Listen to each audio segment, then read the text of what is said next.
Au moment où l'aîné des deux devait se débrouiller pour venir dans la réalité visible, donc, en étant dans la réalité spirituelle, on sait qu'il y a plusieurs entités de différentes formes, mais ce sont tous les mêmes, de la même race. Donc, il y a ceux que dans les Bibles classiques qui vont appeler les chérubins, les séraphins, trône, dignité, domination, autorité, ainsi de suite. Mais on sait que les vrais noms, il y a d'abord Basangwa Tumba, c'est-à-dire les archanges. Il y a Benom Moussang qui se dit donc les phénix. Il y a Bebute Mundi, donc on va dire les chérubins, ainsi de suite.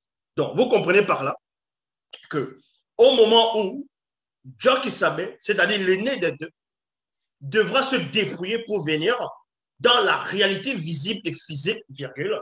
Donc maintenant, il y a eu plusieurs dépouillements. Même en étant dans la réalité spirituelle, il doit se débrouiller pour intégrer la dimension physique. Une dimension physique.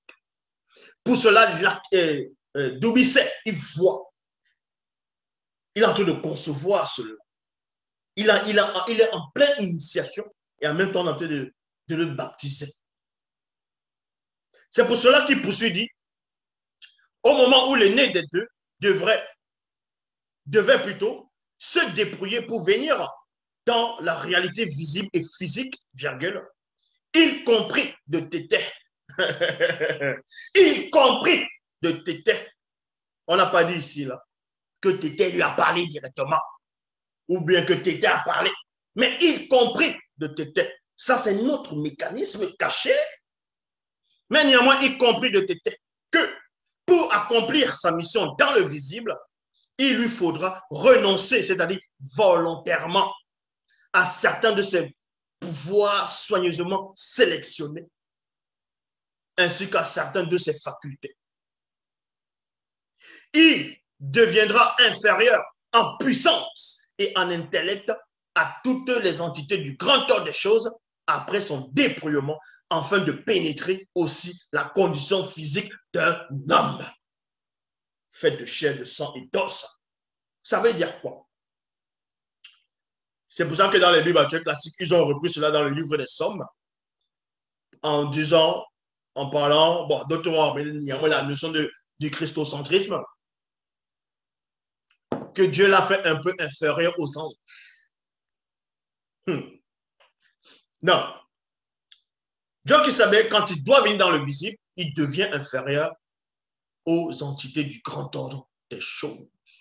C'est même pour ça qu'il avait soif, il avait besoin de prier, il avait besoin de manger, il avait besoin de dormir. Parce qu'il doit accomplir sa mission dans le visible en tant qu'homme fait de sang, d'os et de chair. Dans le visible, il aura désormais besoin de nourriture et d'eau pour lui donner des forces, aussi de l'oxygène pour respirer. Parce que là-bas, là-bas, dans le grand tour des choses, il n'y a pas d'oxygène. Ils n'ont pas besoin de respirer. Là-bas, tu n'as pas besoin de respirer. Ce sont des vies qui portent des corps spirituels. Ce sont des vies. Ils ont la vie en eux-mêmes. Or, dans les Bibles actuelles classiques, on vous dit que Dieu a la vie en lui-même. Il a permis que le Fils aussi puisse avoir la vie en lui-même. Ça, c'est faux. Ça, c'est faux. L'Oba est hors de la vie. L'Oba manifeste la vie. Il n'a pas besoin de... Il manifeste la vie.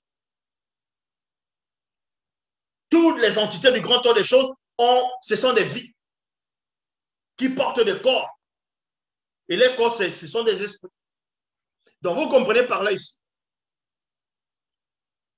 Dans le visible, il aura désormais besoin de nourriture et d'eau pour lui donner des forces, ainsi que de l'oxygène pour respirer. Il connaîtra également la fatigue, donc l'épuisement, la sueur, le sommeil, donc l'assoupissement, le froid, donc froideur rude, et la chaleur, donc la brûlure et l'irritation.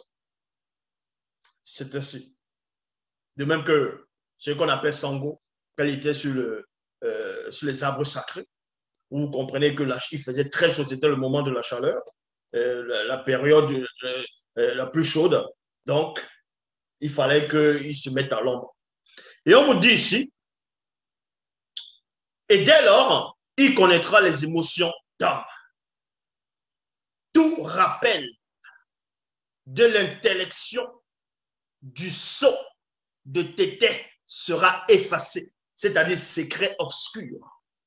Le secret obscur. De sa mémoire pendant sa vie terrestre, il verra néanmoins le grand ordre des choses ainsi que les entités.